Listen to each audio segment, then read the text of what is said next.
Were I a teacher of young students, I would have them commit to apply this principle. I will seek to learn by what I hear, see, and feel. I will write down the things I learn, and I will do them.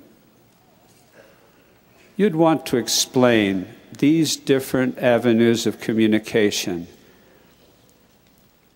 Every student who consistently does this will be blessed by inspired direction in life. I'll suggest some ways for you to help students qualify to be led by the Spirit and recognize when that direction comes, to record and to obey it. Those you teach live in a world subject to challenges and temptations. I'm convinced that without the help of the Spirit, an individual would have difficulty avoiding transgression in the world of today. Should the wrong choices be made, that person becomes bound by sin. Now, I'll discuss how to help a student live so as to be influenced by the Spirit and to recognize its guidance, to be blessed by obedience to its direction. You play a vital role in that process as you teach the appropriate doctrine and help explain the processes by which the Lord communicates through the Spirit. Your students will experience being spiritually led. They will learn the principles upon which such communication is based. As they apply those principles, they will make the correct choices in life. All too often in the world, a teacher's relation to the student is one of giving counsel with little or no interaction. Often, there's no explanation of the reasons why there are commandments, rules, and standards. Most of the teaching in the world is based upon one of the five senses: hear, see, touch, smell, or taste. In your classroom, you can teach by the power of the Spirit. You have the opportunity to encourage continual participation of your students in the discussion, to bring into their lives the direction of the Holy Spirit. Your capacity to do this is enhanced by the direction you receive from the Holy Spirit. If you accomplish nothing else in your relationship with your students than to help them recognize and follow the promptings of the Spirit, you will bless their lives immeasurably, eternally. You've learned that to do this, you must constantly seek the guidance of the Spirit, to know what to say and how to say it. Those of you who are beginning service as an instrument of the Lord in teaching and testifying to the precious youth of the church will learn an important lesson that the more experienced have long since confirmed. There is no place in your teaching for gimmicks or fads or bribery by favors or treats. Such activities produce no lasting motivation for personal growth, nor any enduring beneficial results. Simply stated, truths presented in an environment of true love and trust qualify for the confirming witness of the Holy Spirit. When you encourage students to raise their hand to respond to a question, they signify to the Holy Spirit their willingness to learn.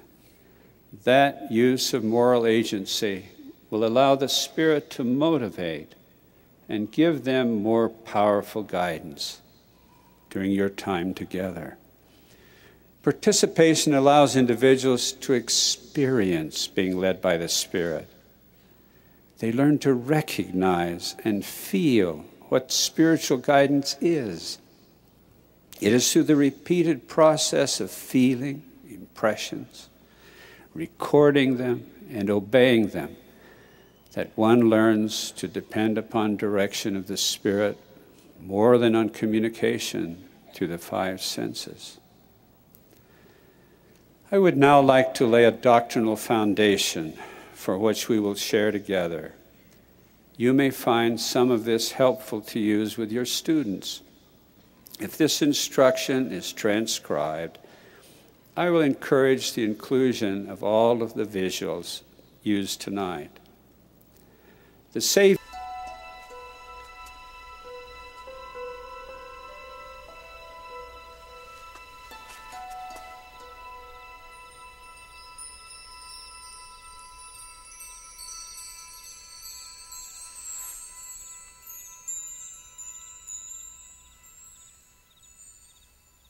Rabbi, we know that thou art a teacher come from God. For no man can do these miracles which thou doest, except God be with him.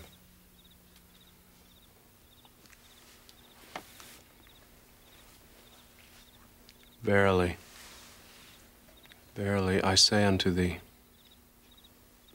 except a man be born again, he cannot see the kingdom of God. How can a man be born when he is old? Can he enter the second time into his mother's womb and be born?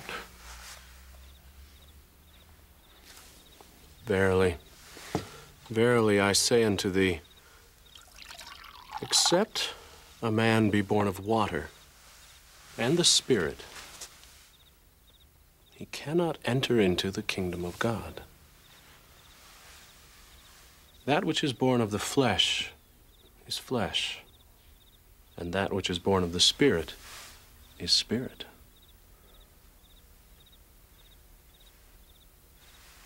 Marvel not that I said unto thee, ye must be born again.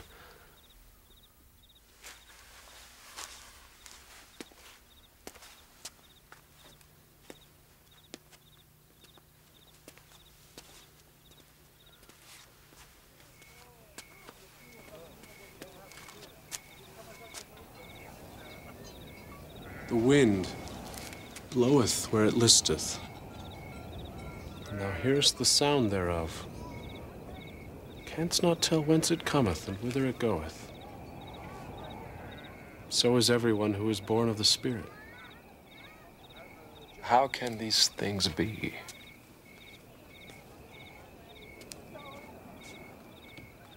Art thou a master of Israel, and knowest not these things?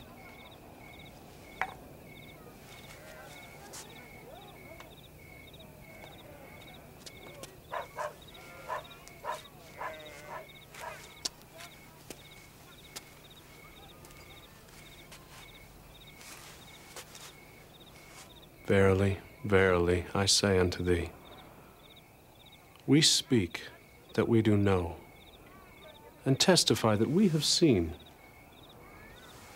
and ye receive not our witness.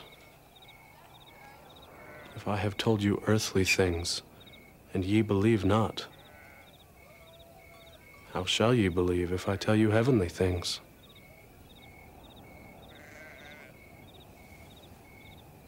I tell you,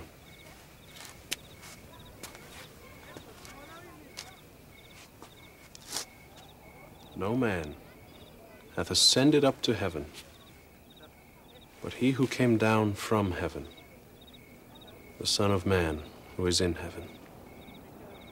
And as Moses lifted up the serpent in the wilderness, even so must the Son of Man be lifted up, that whosoever believeth on him should not perish, but have eternal life. For God so loved the world that he gave his only begotten Son, that whosoever believeth on him should not perish, but have everlasting life.